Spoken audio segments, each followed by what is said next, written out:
I am very delighted to see that there are people in attendance of this, because that means you are interested in learning more than just the music and the hip hop and the food and the dramas. You really want to find a way to promote something of interest in the most respectful way possible. So for that, I give you all a round of applause, because it's not easy to step up and want to learn how to differentiate things.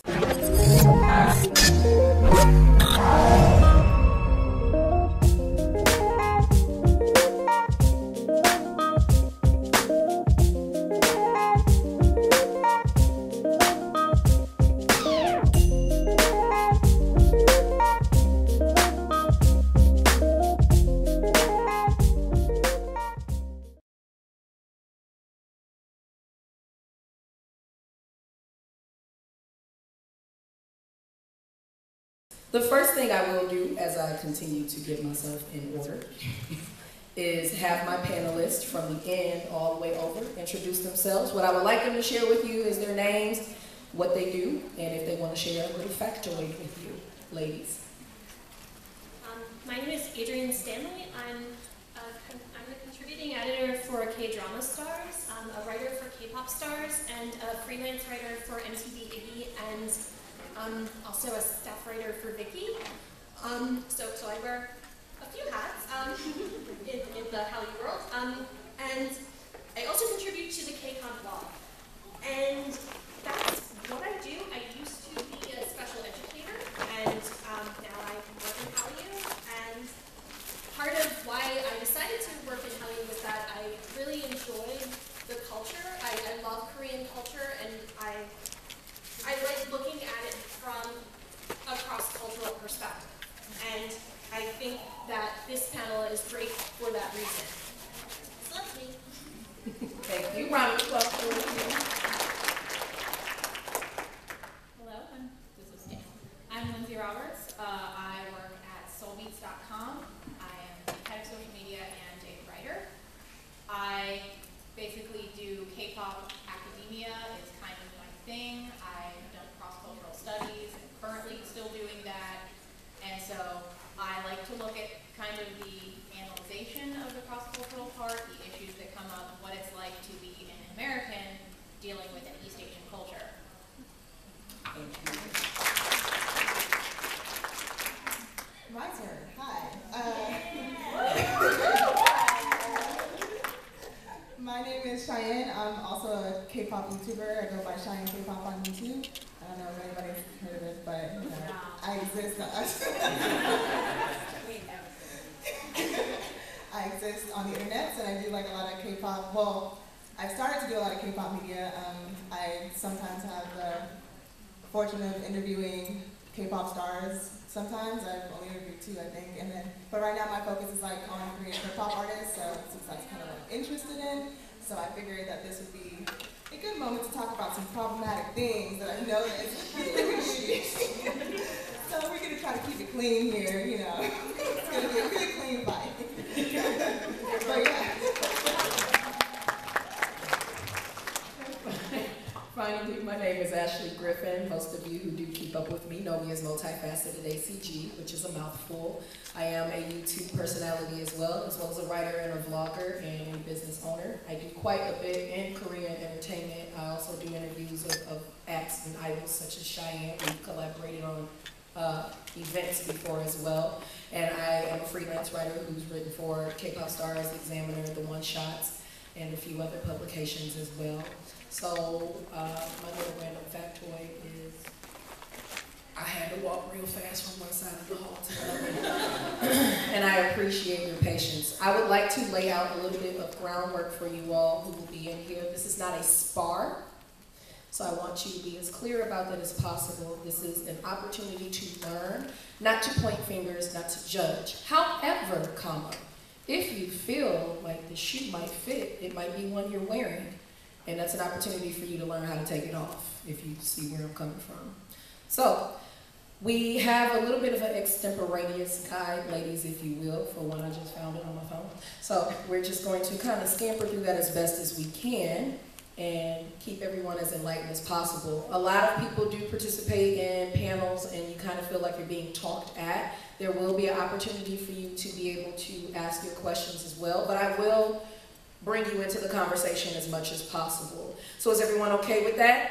Yeah. If you can take a moment, just put your hands in front of you and go, ugh, literally throw it in front of you. That is throwing out what you knew and getting yourself open for what you will embrace today, okay? Thank you so much for being Isn't she great, you guys? Thank you for being open. All right, ladies. Defining culture, because baby, what is culture? Are we going by the dictionary definition of it, or are we going by what we know internally? So let's try to kind of fill that out for the audience. What is culture, and how does culture influence art? Whoever is ready to jump in. It's very difficult to define culture because it includes so many things. It defines a group of people in a way. Like the Korean culture, you can't just say it's just K-pop, or it's just the food, or it's just the traditional culture, because culture begins far back in history and continues, and we call what's happening now pop culture, but eventually it'll just be culture, and what's happening in the next year will be the pop culture. And we in K-pop normally talk about popular culture, but culture is ever evolving, and you can't separate Korean popular culture from the culture they've had forever since the country began. So culture is basically everything about a country, a group of people. It is everything that makes up their identity. And I think one point that we sometimes miss as Americans is, like, my husband has a great phrase where it's, like, he references where we're Americans, our last names don't really mean anything. And I think that's one thing to really look at also when looking at Korean pop culture. I mean, and there's people that can, we can disagree if you have a strong cultural identity. Personally, my maiden name is Brown, and so that, it doesn't mean anything, in all honesty. My mother's maiden name was Vieira, and her father was from Peru, and there was a strong culture connected to that. Unfortunately, that's not the case on my father's side, I would say. There was a difference, but I think that we sometimes see that because we are a melting pot in the US. Yes, we have our racial issues or our distinctions, but I think it's sometimes difficult to look from our perspective at a country that was once known as the hermit country because they were so closed and so tightly shut against exposure to other cultures. Interesting. So I think these ladies kind of pretty much touched on everything before, but like she said, culture defines who a person is. Like me, for instance, I'm Nigerian, Igbo culture. Any Nigerians in the house? No? Okay, well that's cool. But it basically defines who you are. What I think a lot of people like to do when discussing culture or doing anything that has to do with culture is they like to use it as a prop sometimes, and I feel like that's something that we definitely need to discuss, especially in the K-pop community, because like she said, Korean culture is more than just cute boys, more than just oppa, it's more than just the food, the music, it's way more than that, so hopefully we can touch on it. And then I throw the wrench in and tell you what the definition of culture is after we just said all of that. Culture, dictionary defined, is the arts and other manifestations of human intellectual achievement regarded collectively. So as the ladies have said up here, yes, the things that contribute to what we identify as aspects of it are in fact a part of what the definition is, because intellectual achievement and manifestations of human intellectual achievement are very diverse. And at first sight, some of you probably came in here, you looked at the panel and said, how in the world are they talking about cultural appropriation? We got 3 black women and 1 white up there. It's not that cut and dry. You didn't know she was Nigerian. You didn't know that she had Peruvian in her. She is... well, like a 4th German. I identify as an African American woman, but I definitely do have Hispanic in my family as well as Japanese. So you can't look at the surface and just assume, but that does come a little bit a part of culture as well. So I appreciate you ladies sharing that and being so transparent in what it is. And obviously culture creates community. We all have our individual communities. Us as YouTubers have a YouTuber community. Us as writers We have a writing community. You know who does what within it, and so on and so forth, just as much as you do within your cultural, your skin color community. But on the flip side of that, there is appropriation. So ladies, would you like to give them an understanding of what cultural appropriation is, or perhaps to you what cultural appropriation is? Cheyenne looks like she is ready. Ding, ding, ding, ding, ding.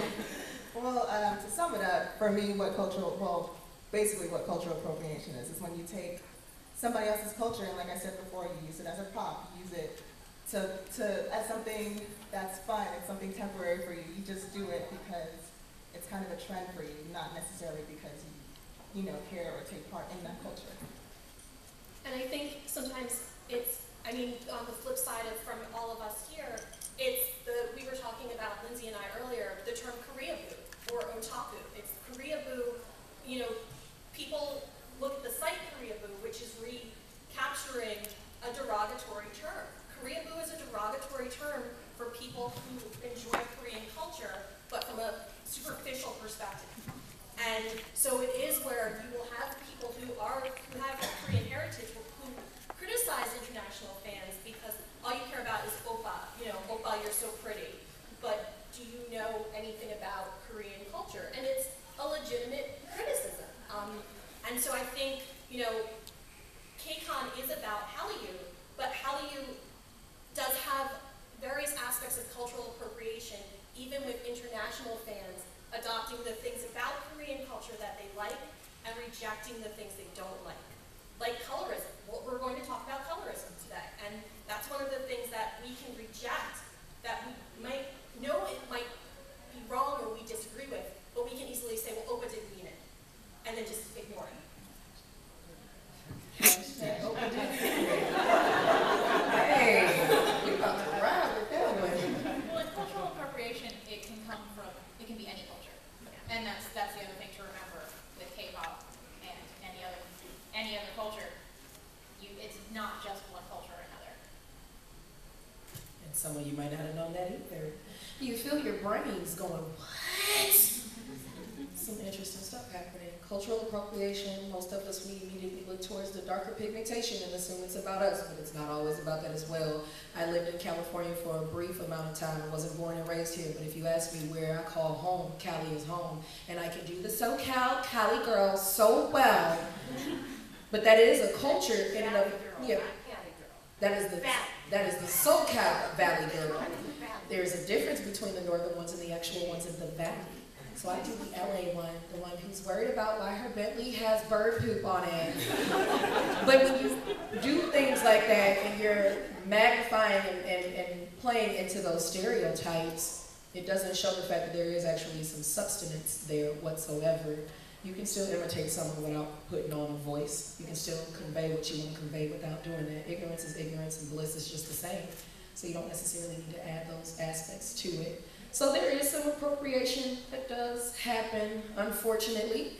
And we have some examples of that, of course. For me, the first thing I think of is the green pass of achievement that YG always gets, almost always gets with some of the things that they do. But that couldn't just be me. There might be some other groups or other companies that you ladies would like to toss in on this.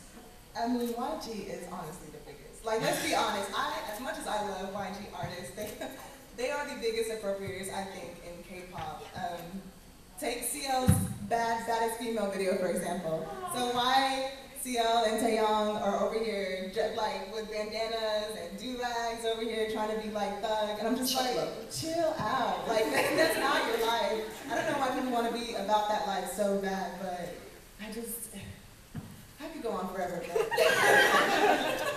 Oh yeah, and well, I'll give other examples because, like I said, appropriation can come from any culture, and there have been plenty of times when Native American culture has been appropriated by groups like Tiara Yes. and Shiny's unfortunate, photo shoots I think Speaker at one point yeah, too. they just decide to use traditional headdresses as a accessory, which it's not. It's part of someone's culture, a culture that has a lot of strife and suffering in the history, and you shouldn't just take someone's, important cultural artifact and be like, oh, it's fashion now.